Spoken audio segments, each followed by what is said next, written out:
Jinnan Steel heavy truck battery swap station serves as an internal logistics support project within the Jinnan Steel Group Industrial Park, utilizing a Model 800 pre-assembled battery swap station.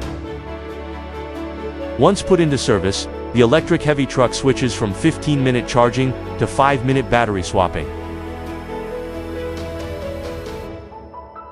This not only eliminates queuing time but also reduces land requirements for charging facilities and the number of backup vehicles, thereby enhancing transportation efficiency and lowering operational costs.